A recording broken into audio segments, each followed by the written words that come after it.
Hi everyone, welcome to Everyday, your daily stop for virtual reality content, and today I have just completed the final boss battle of the DLC, the Knife of Dunwall. Billy Lurk betrayed me, but I defeated her, and then I spared her life. For no apparent reason. I'm just a nice guy. And now we're going to watch the credits, and I'm going to talk about my overall impressions of this DLC and of Vorpex on DK2 in this particular game. So, let's go. Dishonored, the Knife of Dunwall. Published by Bethesda. They publish a lot of AAA titles. It was developed, though, by Arcane Studios, which is based in France.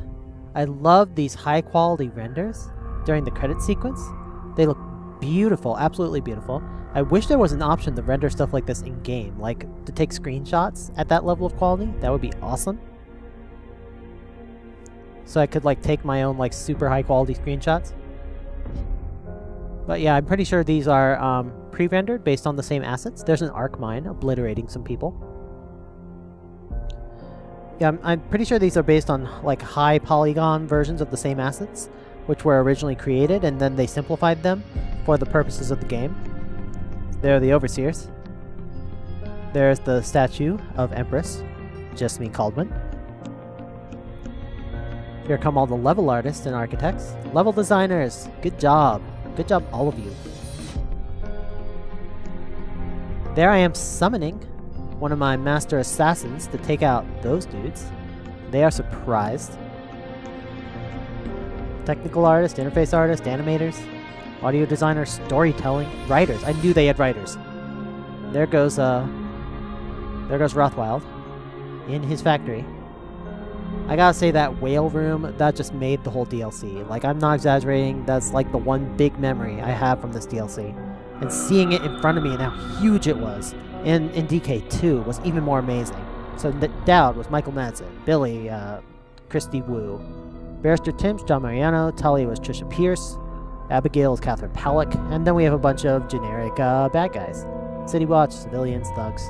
Street Speaker. Street Speaker, I think, was reprising his role from the main game. Celebrity acquisition, casting, and voice production was by Blindlight. Does Blindlight do other games? I'm not sure what all games they've done. I'd like to know more about that. Voice director, supervising dialogue editor, audio QA. I guess these are the people who listen to all the audio and make sure it sounds good. No glitches. Original music composed by Daniel Licht. Squeaky Wheel Incorporated. So all the music was by Daniel Licht. I wonder what other kind of stuff he does. If all his music is kind of this kind of English, like old English, like environmental type music, or if he does other types. Here are a bunch of QA people. Long list. Bethesda, I believe was responsible for a lot of the QA, as well as the marketing and sales. Here comes the public relations and marketing, global PR, brand manager, all the marketing people, VP of sales, operations director for all of North America, Todd Curtis, regional sales manager. These are all the people responsible for figuring out how to sell the game. I bought mine through Steam. There was a pack where they were selling the DLC together with the game. ZeniMax! People in the Oculus Rift community are not fans of ZeniMax because they decided to frivolously sue Oculus, claiming that they had stolen their intellectual property because John Carmack supposedly developed some of the core technology for the Rift while he was at ZeniMax, which the degree to which that's true is debatable and depends on how you interpret the contract, but regardless, it's kind of an asshole move, so we don't like him. We don't like ZeniMax. They had a big role to play in this game, though, needless to say. They did international marketing. They handled, I think they handled a lot of the international translation of the voice work as well. I may be wrong about that. Here comes the legal counsel. ZeniMax lawyers. Here comes ZeniMax France. I wonder if ZeniMax France for this game had contact with Arcane, the studio who developed it, directly. Or if they were just kind of separate and did the translation. Or marketing, rather. It would seem kind of weird to me if it's like produced by a studio in France and then they turn around and give it to ZeniMax France to market it in France. Here comes ZeniMax Benelux. I believe that covers the Luxembourg and Belgium region? Something like that. ZeniMax Asia KK. Lots of Japanese people. Most likely covers the Japan, China, Korea region. Localized versions produced by Synthesis. Okay, so Synthesis was the entirely separate company who produced all the local versions of the DLC. They had translators for French, Italian, German, and Spanish, testers for each of those languages. They re-recorded all the audio in all those languages. They had their own set of actors. They don't actually tell us which of the voice actors in the localizations play which of the characters. You kind of have to guess. It might be recorded somewhere else. But yeah, like if you have played the French or Italian or German version or Spanish version, like which of these people play like Dowd and Billy Lurk and so on in your version? I would like to know. And are they good? Like how are these localizations? Are they pretty decent? Do you prefer to play the English version or do you prefer your local version if you are bilingual? I assume you're bilingual if you're watching this. Here comes Synthesis Madrid. I wonder if Synthesis has localized other games and how they did on those. They seem like they were trusted with a pretty big project, so they're probably pretty good. Special thanks, Sandro Colantonio. Why? Why do they get special thanks? Here come the playtesters. There's not a lot of playtesters, but I think that was just for the localizations, not for the whole game. I think the QAs that were listed earlier were for the whole game. WY's audio population Scaleform was used for the menus. That's the company that the current president of Oculus used to be an executive at Scaleform. Monotype Imaging and Bink Video. And there's Dowd. Now it's time for the menu. So we're back at the menu. Let me just center it. There we go. So I'm just gonna load one of my save games so I can wander around while I am talking. I want to go back to the whale, man. I want to see that whale. They know the whale's iconic. They put it right here on the card. Okay, I might not have wanted to go during the explosion. That's a little bit uncomfortable. Let's go back a little bit farther. A little bit farther. How about here? Here is it. Making this up as I go along. Fired for refusing to do dangerous work. What? Okay. What dangerous work? We're the ones that do that. What I love about this game, they came up with interesting new narratives that fit very nicely into the world and expand it and make it interesting. The idea of showing us the actual whales and the actual process of extracting whale oil from them really, I think, adds, like, whenever they talk about whale oil in the original game now, you can just think back to this whale and how the whale oil was getting just sucked out of it. It really, like, expands that previous experience, and I really like that. So, and this DLC is, and giving Dowd his own kind of arc of redemption to deal with, to deal with his murder of the Empress, so that when Corvo comes along, he can feel like he's ready to accept his death, because he's done enough to redeem himself. I really like that. I think it's, I can't wait to play the other DLC and finish his story. Although I think this DLC is probably better than the other one, in my opinion. Although they are both pretty good. And in terms of the Vorpix integration, like, it's really like hit and miss. Like I said, like the performance is a big problem. If this was a native VR application, you would not have that problem. Like, especially on my hardware, I can run this game at 4K resolution on my monitor at a solid 60 frames a second, never drops a frame.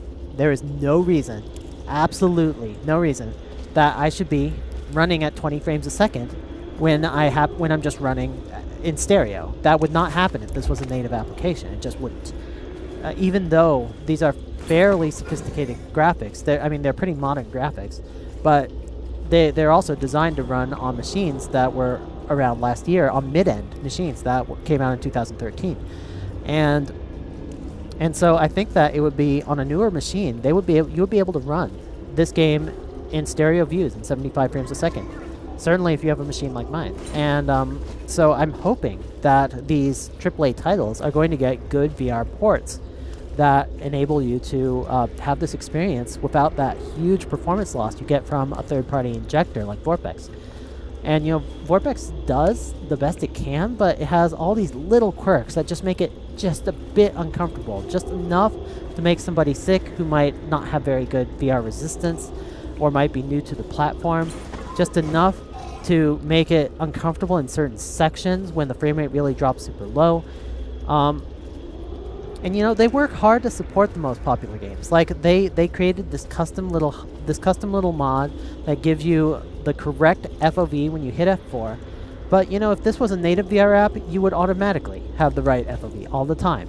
And they would not have problems with cutscenes doing weird things. You wouldn't have to press your middle mouse button whenever you bring up the journal, which is, you know, I get used to it, but it's something I always have to remember. And if this were a native VR app, you would be able to do all of these things just intuitively and easily, and it would have great performance, and it would be so much better. Just like if they just took this same experience and just ported it to VR and did nothing else. Now, you know, you get the best VR experiences when they're made for VR and when they really embrace VR paradigms. But even if they just ported this to VR, it would be so much better. In terms of all, like, I felt like I had to optimize every little thing just to get the frame rate that I got, even on my super high-end machine, and that performance is a big problem. But there are a lot of new features in Vorpex that went a long way towards improving things. Particularly that this head tracking geometry 3D latency enhancement. I don't know how it works. It seems to be like a little bit of a secret. I'm guessing that what it does is it gets the head tracking, and then it takes like the last frame and like, well, that would be async time warp. They're not doing async time warp. I kind of wish they did. It would very much improve the smoothness of the experience and make it much more comfortable if they implemented async time warp. But nobody's figured out how to do that yet on PC. It's a big challenge because it involves very accurate real-time scheduling. As far as I know, it's only been implemented on Gear VR, async time warp. And what that does is it just artificially raises your frame rate up to the maximum refresh rate of your head-mounted display. It does that by rotating your viewpoint using a two-dimensional transform. So the animations still play at a lower frame rate in the scene. The animations in the scene still play at that lower frame rate, but your head tracking at least goes at the full frame rate of your device. So that's something I hope will be feasible in the future with injection drivers like this, and I think it'll greatly improve the experience, but nobody's figured out how to do that yet. So I don't know what this does. This is a mystery to me, but it works. I turn it on and it feels better. I don't know how it works, but it works. You can speculate about it. I'll probably speculate about it some more. I'll have to think about it. But it's definitely annoying how much stuff you have to tweak. Like, there's no single setting for world scale. You kind of have to tweak your separation, tweak your camera height, and they all have kind of artificial limits. It's weird. Like, I get why positional tracking does not work in 3D reconstruction mode, but I was very upset about that because I really wanted to be able to use it. I wanted to be able to have this smooth frame rate in this geometry 3D mode, in this no stereo mode, and still be able to get that positional tracking. But as far as I know, it's not really possible. And I think the reason for that is just that they can't move the camera in this mode. But you would think they would be able to provide like a version of geometry 3D mode where they only render one camera view, but they use the same method to do it. And I think that would have much better performance. It would still be able to do positional tracking. And they haven't really done anything like that yet. So I hope that's something they'll consider in the future. This game is... and Vorpex, again, does not really... I don't know what the bottleneck is exactly. It uses a lot of CPU, it uses a lot of GPU, but it does not saturate my GPU, and it does not saturate my CPU. And I don't really know what the bottleneck is. I don't know if it's RAM bandwidth or something. I have not yet figured it out. And if one of you figures out what the throttling limitation is for Vorpex in a game like this, I would like to experiment with maybe like overclocking my RAM or switching it out for another motherboard with a faster interconnect. I have no idea. I'm rampantly speculating at this point. Anyway, let me go ahead and turn back on Geometry 3D. After a while, when I have Geometry 3D off, it can get hard to tell it's off. Like, I can tell right away when I turn it on and off that makes a difference. But if I have it off for a while, I might just like play a whole, like when I did my DK1 playthrough of the original campaign of Dishonored, I went a whole episode where I didn't notice or remember that I had turned off Geometry 3D. There was no stereoscopy, and I just like didn't notice. It was weird. I didn't notice until I jumped into a body of water, and then I was like, wait, why is this not distorted horribly? Then I remembered. Speaking of which, I'm very happy with how Vorpex has fixed the water animation when you're swimming around. Very happy with how they fixed void gaze. Nice. They've made it actually useful. And this is really like a core mechanic to this game. Like, you don't have to get it, but everybody pretty much gets it because it's so essential. Like, in this game, you actually start with it, just the simple version of it. And it's so essential to explore your environment, to find every little thing, and to really like get the most out of the game. That I'm really glad that they fixed this. Let's see. I mean, that's most of what I want to say. The DLC has been a much better experience, a wildly better experience on DK2 than Dishonored was on DK1. The frame rate is bad, but it's not worse than Dishonored was on DK1. It was just as bad, pretty much. And despite the fact that it was lower resolution. So we're getting higher resolution, and we're maintaining an equally bad frame rate. So that's something. And the improvements to the various features are very much welcome. The positional tracking works great. It does not work for all games yet, but it works for quite a few. And when it works, it is great. I love leaning around corners. I could do this all day. I do not need my Q and E keys anymore. I just lean. I just actually lean. And this is the future of stealth. I swear. It is. It feels great. And it's great to just be inside this world. Like, being up against that whale, I played this game 2 times on monitor before I played it in the Rift, and being up against that, let me go see the whale. I want to go visit it. Being up against that whale in the Rift, you get a sense of scale, you get a sense of being in the presence of that monstrous beast that you just do not get on a monitor. There's just no way. That's one of the things that the Rift has always been great at is providing a sense of size. That's why Titans of Space was based on the Rift. And it works. It works so well. Okay, I need to go through Bungie's office. There we go.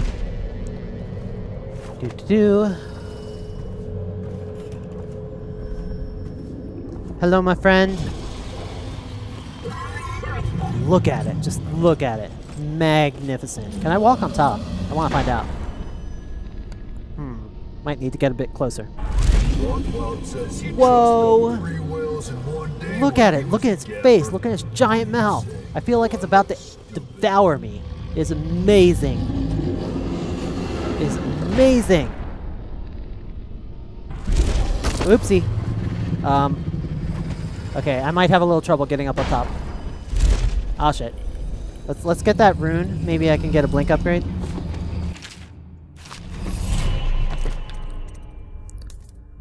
Blink.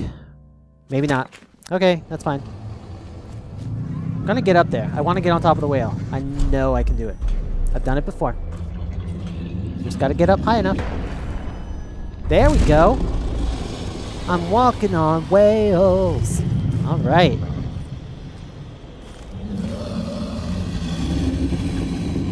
And this whale is just magnificent. I love everything about it.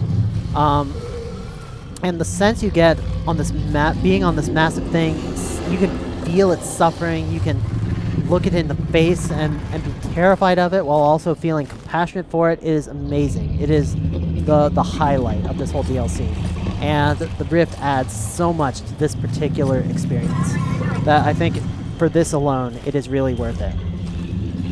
Anyway, I think I've said now about all I want to say. Let me know your thoughts of the Knife of Dunwall, and let me know if you try it, how you feel about it, how it feels to you, what moments you enjoy. And I'm gonna start the Brigmore Witches soon. So I probably, by the time I post this episode, have already done the Brigmore Witches. But I still always welcome your feedback and always welcome other suggestions for demos to do, for Gear VR content, for Oculus content, for injector content like this. I want to do it all. I want to explore it all. I want to show you all the possibilities of what is out there. So that is all for today.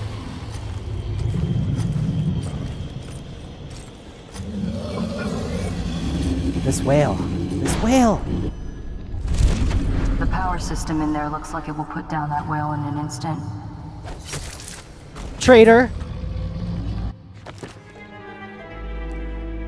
Irreconcilable hostilities. Alright, I will see you guys next time. And everybody have a great every day.